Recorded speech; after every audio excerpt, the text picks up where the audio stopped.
ಭಾಗ್ಯನಗರದಲ್ಲಿ ಪರಿಸರ ಸಂರಕ್ಷಣೆಯ ಕೂಗು ಮತ್ತೊಮ್ಮೆ ಜೋರಾಗಿದೆ. ಸಂಸ್ಕೃತಿ, ಇತಿಹಾಸ ಮತ್ತು ಸಾವಿರಾರು ಜನರ ಬದುಕಿನೊಂದಿಗೆ ಬೆಸೆದುಕೊಂಡಿರುವ ಚಿತ್ರಾವತಿ ನದಿಯನ್ನು ಉಳಿಸಬೇಕೆಂಬ ಸಂಕಲ್ಪದೊಂದಿಗೆ ವಿದ್ಯಾರ್ಥಿಗಳು ಬೀದಿಗಿಳಿದಿದ್ದಾರೆ.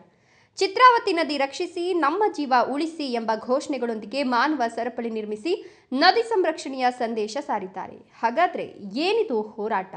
ಯಾಕೆ ವಿದ್ಯಾರ್ಥಿಗಳು ನದಿ ರಕ್ಷಣೆಗೆ ಮುಂದಾಗಿದ್ದಾರೆ? ಎಲ್ಲಿದೆ ಸಂಪೂರ್ಣ ವರದಿ. ಹೌದು, ಭಾಗ್ಯನಗರ ಪಟ್ಟಣದ ಕೋರ್ಟ್ ಸಮೀಪದ ಚಿತ್ರಾವತಿ ನದಿ ಮೇಲ್ಸೇತುವೆ ಬಳಿ ಇಂದು ವಿಭಿನ್ನ ರೀತಿಯ ಹೋರಾಟಕ್ಕೆ ಸಾಕ್ಷಿಯಾಯಿತು. ಚಿತ್ರಾವತಿ ನದಿ ಪುನರ್ಚೇತನ ಸಮಿತಿಯ ನೇತೃತ್ವದಲ್ಲಿ ವಿಕಾಸ್ ಪದವಿ ಪೂರ್ವ ಕಾಲೇಜಿನ ವಿದ್ಯಾರ್ಥಿನಿಯರು ಮಾನವ ಸರಪಳಿ ನಿರ್ಮಿಸಿ ನದಿ ರಕ್ಷಣೆಗೆ ಬೆಂಬಲ ಸೂಚಿಸಿದರು. ಚಿತ್ರಾವತಿ ನದಿ ರಕ್ಷಿಸಿ, ನಮ್ಮ ಜೀವ ಉಳಿಸಿ ಎಂಬ ಘೋಷಣೆಗಳು ಇಡೀ ಪ್ರದೇಶದಲ್ಲಿ ಮೊಳಗಿದವು. ಪರಿಸರ ಉಳಿದ್ರೆ ಮಾತ್ರ ನಮ್ಮ ಬದುಕು ಉಳಿಯುತ್ತದೆ ಎಂಬ ಸಂದೇಶವನ್ನು ವಿದ್ಯಾರ್ಥಿಗಳು ಸಮಾಜಕ್ಕೆ ನೀಡಿದರು.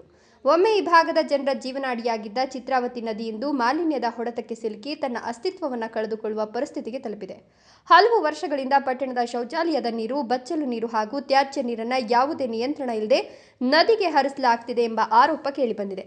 ಇದೀಗ ಪಟ್ಟಣದ ದಕ್ಷಿಣ ಭಾಗದಲ್ಲೂ ಅಭಿವೃದ್ಧಿಯ ಹೆಸರಿನಲ್ಲಿ ಅವೈಜ್ಞಾನಿಕ ಚರಂಡಿ ನಿರ್ಮಾಣ ಮಾಡಿ ಗಲೀಜು ನೀರನ್ನು ನದಿಗೆ ಹರಿಸುವ ಕಾಮಗಾರಿಯನ್ನು ಪುರಸಭೆ ಆರಂಭಿಸಿದೆ ಅಂತ ಚಿತ್ರಾವತಿ ನದಿ ಪುನಶ್ಚೇತನ ಸಮಿತಿ ಆರೋಪಿಸಿದೆ. ನಮ್ಮ ಚಿತ್ರಾವತಿ ನದಿ ಕೇವಲ ಒಂದು ನೀರಿನ ಮೂಲವಲ್ಲ, ಅದು ನಮ್ಮ ಸಂಸ್ಕೃತಿ, ಪರಂಪರೆ ಮತ್ತು ಬದುಕಿನ ಸಂಕೇತ. ನದಿ ಕಲುಷಿತವಾದರೆ ಪರಿಸರ ಮಾತ್ರವಲ್ಲ, ಜನರ ಆರೋಗ್ಯವೂ ಹಾಳಾಗ್ತದೆ. ಯುವಕರು, ವಿದ್ಯಾರ್ಥಿಗಳು ಮುಂದೆ ಬಂದು ನದಿ ಸಂರಕ್ಷಣೆಗೆ ಕೈ ಜೋಡಿಸಬೇಕು. ವಿದ್ಯಾರ್ಥಿಗಳನ್ನು ಉದ್ದೇಶಿಸಿ ಮಾತನಾಡಿದ ಚಿತ್ರಾವತಿ ನದಿ ಪುನಶ್ಚೇತನ ಸಮಿತಿಯ ಅಧ್ಯಕ್ಷ ಹಾಗೂ ಹಿರಿಯ ವಕೀಲ ಎಜೆ ಸುಧಾಕರ್, ಪರಿಸರವನ್ನು ಕಾಪಾಡಬೇಕಾದ ಸಂಸ್ಥೆಗಳೇ ನದಿಯನ್ನು ಕಲುಷಿತಗೊಳಿಸುವ ಕೆಲಸ ಮಾಡ್ತಿರೋದು ದುರದೃಷ್ಟಕರ ಅಂತ ಆಕ್ರೋಶ ವ್ಯಕ್ತಪಡಿಸಿದರು. ಪರಿಸರ ದಿನಾಚರಣೆ ಅಂತೇಳಿ ವಿಶ್ವದಾದ್ಯಂತ ಆಚರಣೆ ಮಾಡ್ತಾ ಇದ್ರು. ಅದೇ ರೀತಿ ನಾವು ಕೂಡ ಅನೇಕ ಕಾರ್ಯಕ್ರಮಗಳನ್ನು ಹಮ್ಮಿಕೊಂಡು ಗಿಡ ನೆಡುವುದರ ಮೂಲಕ ಪರಿಸರ ದಿನಾಚರಣೆಯನ್ನು ಆಚರಣೆ ಮಾಡ್ತಾ ಇದ್ರು ಎಲ್ಲರೂ ಕೂಡ. ಆದರೆ ನಮ್ಮ ಗಮನಕ್ಕೆ ಬಂದಿದ್ದು, ನಮ್ಮ ಸುತ್ತಮುತ್ತ ಪರಿಸರ ಚೆನ್ನಾಗಿರ್ಬೇಕಾದ್ರೆ ನೀರು, ನೆಲ, ಗಾಳಿ ಪರಿಶುದ್ಧವಾಗಿರಬೇಕು.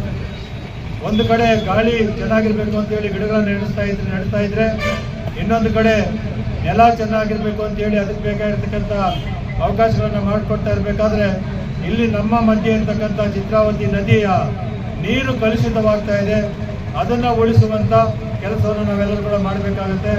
ನೀರಿನ ಪರಿಸರವನ್ನು, ನೀರಿನ ಶುದ್ಧತೆಯನ್ನು ಕಾಪಾಡಿಕೊಳ್ಳಿಲ್ಲ ಅಂತಂದರೆ ನಮ್ಮ ಪರಿಸರ ಚೆನ್ನಾಗಿರೋದಿಲ್ಲ. ಹಾಗಾಗಿ ಪಟ್ಟಣದಲ್ಲಿ ಸೇರಿರ್ತಕ್ಕಂಥ ಅವೈಜ್ಞಾನಿಕವಾಗಿ ನೀರನ್ನು ನದಿಗೆ ಬಿಡ್ತಕ್ಕಂಥದ್ದು, ಜೊತೆಗೆ ಕೆಲವು ಅನಾಗರಿಕ ಜನ ಅವರ ಮನೆ ತ್ಯಾಜ್ಯ, ಕೋಳಿ ತ್ಯಾಜ್ಯ ಇವೆಲ್ಲ ತಗೊಂಡ್ಬಂದು ನದಿಗೆ ಹಾಕಿ ಅದನ್ನು ಕೂಡ ಕಲುಷಿತ ಮಾಡ್ತಾ ಇದ್ದಾರೆ. ಅದನ್ನು ಪರಿಶುದ್ಧವಾಗಿ ಮಾಡಬೇಕಾಗಿರ್ತಕ್ಕಂಥ ಜವಾಬ್ದಾರಿ ಇರ್ತಕ್ಕಂಥ ಅಧಿಕಾರಿಗಳು ಅದನ್ನು ಮಾಡ್ತಾ ಇಲ್ಲ. ಹಾಗಾಗಿ ಅವರ ಕಣ್ತರಿಸಬೇಕು ಆಂದೋಲನವನ್ನು ನಮ್ಮ ಬಾಗೇಪಲ್ಲಿಯ ಎಲ್ಲ ರೈತರವಾಗಿ ಎಲ್ಲರೂ ಪಾಲ್ಗೊಂಡು ಏನು SBM ರೋಡಲ್ಲಿ ಅಲ್ಲಿಂದ ಬರ್ತಕ್ಕಂಥ ನೀರನ್ನ ದಕ್ಷಿಣ ಭಾಗದ ನದಿಗೆ ಹರಿಸಲಿಕ್ಕೆ ಪ್ರಯತ್ನ ಮಾಡಿದ್ರು. ಅದನ್ನ ಯಶಸ್ವಿಯಾಗಿ ನಿಲ್ಲಿಸಿ ಇಡೀ ಚರಂಡಿಯನ್ನ ಮುಚ್ಚಿಸುವಂತ ಇಲ್ಲಿ ಸುಮಾರು ಗಾತ್ರದ ನೀರು ಪಟ್ಟಣದಿಂದ ಹರಿದು ಬರ್ತಾ ಇದೆ. ಇದನ್ನು ನಿಲ್ಲಿಸುವಂತ ಕೆಲಸವನ್ನ ಪುರಸಭೆ ಅಧಿಕಾರಿಗಳು ಮಾಡಬೇಕಂದ್ರೂ ಕೂಡ ನಿರ್ಲಕ್ಷ್ಯತೆ ವಹಿಸಿ ಅವರು ಮಾಡ್ತಾ ಇಲ್ಲ. ಚಿತ್ರಾವತಿ ನದಿ ಕೊಳಕು ಕಾಲುವೆಯಾಗಿ ಬದಲಾಗಿದ್ರೆ ಈ ಭಾಗದ ಜನರ ಆರೋಗ್ಯದ ಮೇಲೆ ಗಂಭೀರ ಪರಿಣಾಮ ಬೀಳಲಿದೆ. ಮುಂದಿನ ಪೀಳಿಗೆಗೆ ಸ್ವಚ್ಛ ನದಿಯನ್ನು ಉಳಿಸಿಕೊಡುವ ಜವಾಬ್ದಾರಿ ಇಂದಿನ ಯುವ ಸಮುದಾಯದ ಮೇಲಿದೆ ಅಂತ ಹೇಳಿದರು. ಮಾನವ ಸರಪಳಿ ಕಾರ್ಯಕ್ರಮದಲ್ಲಿ ವಿದ್ಯಾರ್ಥಿಗಳು ಪರಿಸರ ಜಾಗೃತಿ ಮೂಡಿಸುವ ಫಲಕಗಳನ್ನು ಹಿಡಿದು ನದಿ ರಕ್ಷಣೆಗೆ ತಮ್ಮ ಬೆಂಬಲ ವ್ಯಕ್ತಪಡಿಸಿದರು.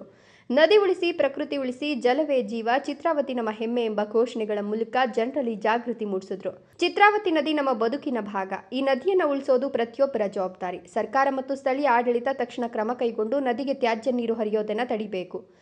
ಒಟ್ಟಾರೆ ಭಾಗ್ಯನಗರದಲ್ಲಿ ಚಿತ್ರಾವತಿ ನದಿ ರಕ್ಷಣೆಗೆ ವಿದ್ಯಾರ್ಥಿಗಳು ಕೈ ಜೋಡಿಸಿರುವುದು ಪರಿಸರ ಸಂರಕ್ಷಣೆಯ ಹೊಸ ಆಶಾಕಿರಣ ಮೂಡಿಸಿದೆ. ಆದರೆ ಜನರ ಭಾವನೆಗಳಿಗೆ ಸ್ಪಂದಿಸಿ ನದಿಗೆ ತ್ಯಾಜ್ಯ ನೀರು ಸೇರೋದನ್ನು ತಡೆಯಲು ಸಂಬಂಧಪಟ್ಟ ಅಧಿಕಾರಿಗಳು ಯಾವ ಕ್ರಮ ಕೈಗೊಳ್ತಾರೆ ಎನ್ನುವುದನ್ನು ಕಾದು ನೋಡಬೇಕಿದೆ.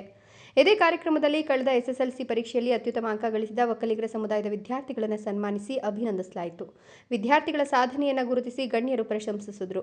ಕಾರ್ಯಕ್ರಮದಲ್ಲಿ ತಹಶೀಲ್ದಾರ್ ಮನೀಷಾ ಮಹೇಶ್ ಪತ್ರಿ, ಕ್ಷೇತ್ರ ಶಿಕ್ಷಣಾಧಿಕಾರಿ ವೆಂಕಟೇಶಪ್ಪ, ಪೊಲೀಸ್ ಇನ್ಸ್ಪೆಕ್ಟರ್ ಅಜಯ್ ಸಾರಥಿ, ಬೆಸ್ಕಾಂ ಸಹಾಯಕ ಇಂಜಿನಿಯರ್ ಸೋಮಶೇಖರ್ ಸೇರಿದಂತೆ ವಿವಿಧ ಇಲಾಖೆಗಳ ಅಧಿಕಾರಿಗಳು ಹಾಗೂ ಒಕ್ಕಲಿಗರ ಸಂಘದ ಮುಖಂಡರು, ಸಾರ್ವಜನಿಕರು ಭಾಗವಹಿಸಿದ್ದರು. ಒಟ್ಟಾರೆ 517ನೇ ನಾಡಪ್ರಭು ಕೆಂಪೇಗೌಡ ಜಯಂತಿ ಬಾಗೇಪಲ್ಲಿಯಲ್ಲಿ ಸಾಂಸ್ಕೃತಿಕ ವೈಭವದೊಂದಿಗೆ ನಡೆಯಿತು. ಮಹನೀಯರ ಆದರ್ಶಗಳ ಜೊತೆಗೆ ಕ್ಷೇತ್ರದ ಅಭಿವೃದ್ಧಿ ಹಾಗೂ ರಾಜಕೀಯ ಟೀಕೆಗಳ ವಿಚಾರವು ಕಾರ್ಯಕ್ರಮದಲ್ಲಿ ಪ್ರಮುಖ ಚರ್ಚೆಯಾಗಿ ಹೊರಹೊಮ್ಮಿತು. ಒಂದೆಡೆ ಅಭಿವೃದ್ಧಿ ಕೆಲಸಗಳ ಬಗ್ಗೆ ಶಾಸಕರು ಸ್ಪಷ್ಟನೆ ನೀಡಿದರೆ, ಮತ್ತೊಂದೆಡೆ ಸರ್ಕಾರದ ಯೋಜನೆಗಳ ಬಗ್ಗೆ ಮಾಜಿ ಶಾಸಕ ಮಾಹಿತಿ ನೀಡಿದರು. ಮುಂದಿನ ದಿನಗಳಲ್ಲಿ ಘೋಷಿತ ಯೋಜನೆಗಳು ಎಷ್ಟು ವೇಗವಾಗಿ ಜಾರಿಯಾಗ್ತವೆ ಎನ್ನುವುದನ್ನು ಕಾದು ನೋಡಬೇಕಿದೆ.